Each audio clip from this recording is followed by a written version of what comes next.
अथ षष्ठोऽध्यायः। श्रीभगवानुवाच अनाश्रितः कर्मफलम् कार्यं कर्म करोति यः स सन्न्यासी च योगी च न निरग्निर्न चाक्रियः। यं सन्न्यासमिति प्राहुः योगं तं विद्धि पाण्डव। न ह्यसन्न्यस्तसङ्कल्पः योगे भवति कश्चन। आरुरुक्षोर्मुनेर्योगं कर्म कारणमुच्यते।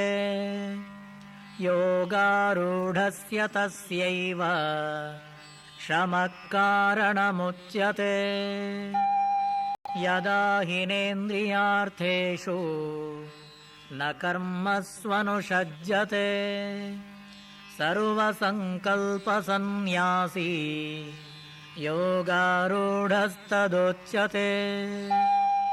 उद्धरेदात्मनात्मानं नात्मानमवसादयेत्।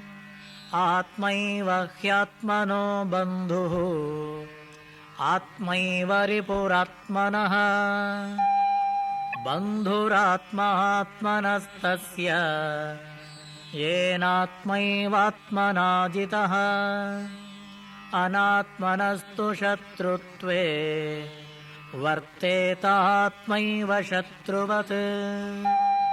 जितात्मनः प्रशान्तस्य परमात्मा समाहितः। शीतोष्णसुखदुःखेषु तथा मानापमानयोः। ज्ञानविज्ञानतृप्तात्मा कूटस्थो विजितेन्द्रियः।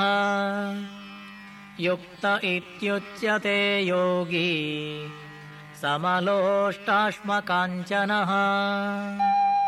सुहृन्मित्रार्युदासीनः मध्यस्थद्वेष्य बन्धुषु। साधुष्वपि च पापेषु समबुद्धिर्विशिष्यते। योगी युञ्जीत सततम् आत्मानं रहसि स्थितः। एकाकीयत चित्तात्मा निराशीरपरिग्रहः। शुचौ देशे प्रतिष्ठाप्य स्थिरमासनमात्मनः। नात्युच्छ्रितं नातिनीचं चैलाजिनकुशोत्तरम्। तत्रैकाग्रं मनः कृत्वा यतचित्तेन्द्रियक्रियः। उपविश्यासने युञ्ज्यात् योगमात्मविशुद्धये। समं कायशिरो ग्रीवं धारयन्नचलं स्थिरः। सम्प्रेक्ष्य नासिकाग्रं स्वं दिशश्चानवलोकयन्। प्रशान्तात्मा विगतभिः ब्रह्मचारिव्रते स्थितः। मनः संयम्य मच्चित्तः युक्त आसीत मत्परः। युञ्जन्नेवं सदात्मानं योगी नियतमानसः। शान्तिं निर्वाणपरमां मत्संस्थाम् अधिगच्छति। नात्यश्नतोस्तु योगोऽस्ति न चैकान्तमनश्नतः। न चातिस्वप्नशीलस्य जाग्रतो नैव चार्जुन। युक्ताहारविहारस्य युक्तचेष्टस्य कर्मसु युक्तस्वप्नावबोधस्य योगो भवति दुःखः। यदा विनियतं चित्तम् आत्मन्येवावतिष्ठते निःस्पृहः सर्वकामेभ्यः युक्त इत्युच्यते तदा यथा दीपो निवातस्थः नेङ्गते सोपमा स्मृता योगिनो यतचित्तस्य युञ्जतो योगमात्मनः यत्रो परमते चित्तं निरुद्धं योगसेवया यत्र चैवात्मनात्मानं पश्यन्नात्मनि तुष्यति सुखमात्यन्तिकं यत्तत् बुद्धिग्राह्यमतीन्द्रियम् वेत्ति यत्र न चैवायं स्थितश्चलति तत्त्वतः यं लब्ध्वा चापरं लाभं मन्यते नाधिकं ततः यस्मिन् स्थितो न दुःखेन गुरुणापि विचाल्यते तं विद्या दुःखसंयोग वियोगं योगसञ्ज्ञितम् स निश्चयेन योक्तव्यः योगो निर्विण्णचेतसा सङ्कल्पप्रभवान् कामान् त्यक्त्वा सर्वानशेषतः मनसैवेन्द्रियग्रामं विनियम्य समन्ततः शनैः शनैरुपरमेद् बुद्ध्या धृतिगृहीतया आत्मसंस्थं मनः कृत्वा न किञ्चिदपि चिन्तयेत् यतो यतो निश्चरति मनश्चञ्चलमस्थिरम् ततस्ततो नियम्यैतत् आत्मन्येव वशं नयेत् प्रशान्तमनसं ह्येनं योगिनं सुखमुत्तमम् उपैति शान्तरजसं ब्रह्मभूतमकल्मषम् युञ्जन्नेवं सदात्मानं योगी विगतकल्मषः सुखेन ब्रह्म संस्पर्शम् अत्यन्तं सुखमश्नुते सर्वभूतस्थमात्मानं सर्वभूतानि चात्मनि ईक्षते योगयुक्तात्मा सर्वत्र समदर्शनः यो मां पश्यति सर्वत्र सर्वं च मयि पश्यति तस्याहं न प्रणश्यामि स च मे न प्रणश्यति सर्वभूतस्थितं यो मां भजत्येकत्वमास्थितः सर्वथा वर्तमानोऽपि स योगी मयि वर्तते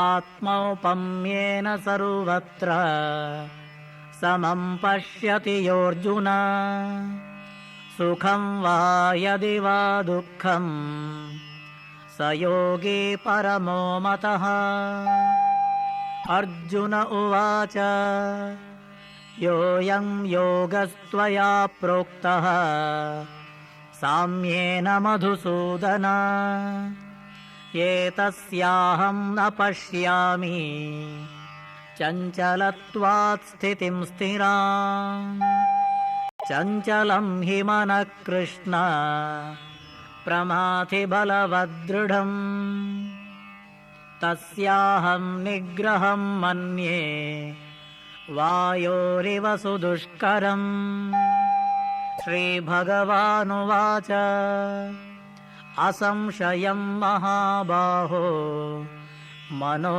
दुर्निग्रहं चलम् अभ्यासेन तु कौन्तेय वैराग्येण च गृह्यते असंयतात्मना योगः दुष्प्राप इति मे मतिः वश्यात्मना तु यततः शक्यो वक्तुमुपायतः।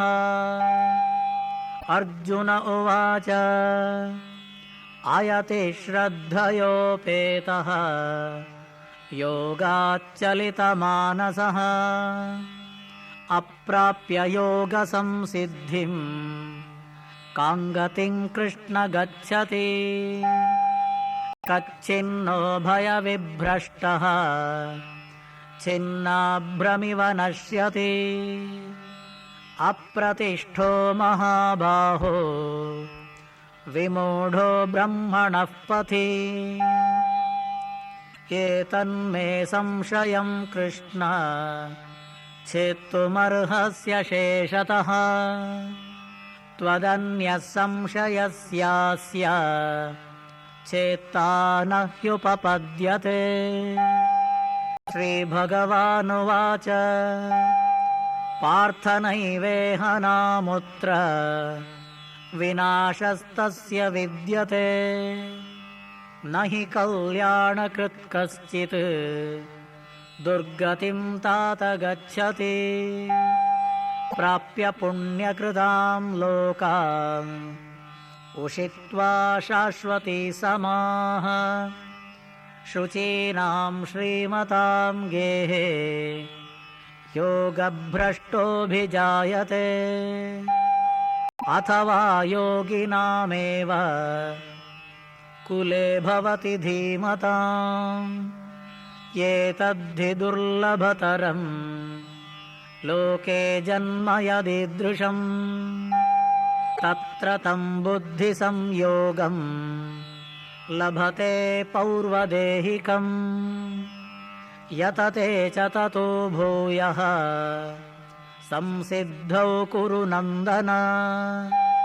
पूर्वाभ्यासेन तेनैव ह्रियते ह्यवशोऽपि सः जिज्ञासुरपि योगस्य शब्दब्रह्माति वर्तते। प्रयत्नाद्यतमानस्तु योगी संशुद्धकिल्बिषः अनेकजन्म संसिद्धः ततो याति पराङ्गतिम्। तपस्विभ्योऽधिको योगी ज्ञानिभ्योऽपि मतोऽधिकः कर्मिभ्यश्चाधिको योगी तस्माद् योगी भवार्जुन।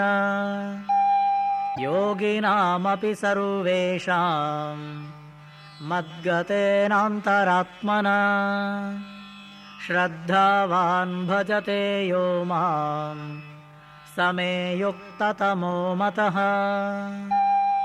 ॐ तत्सदिति श्रीमद्भगवद्गीतासु उपनिषत्सु ब्रह्मविद्यायां योगशास्त्रे श्रीकृष्णार्जुनसंवादे आत्मसंयमयोगो नाम षष्ठोऽध्यायः।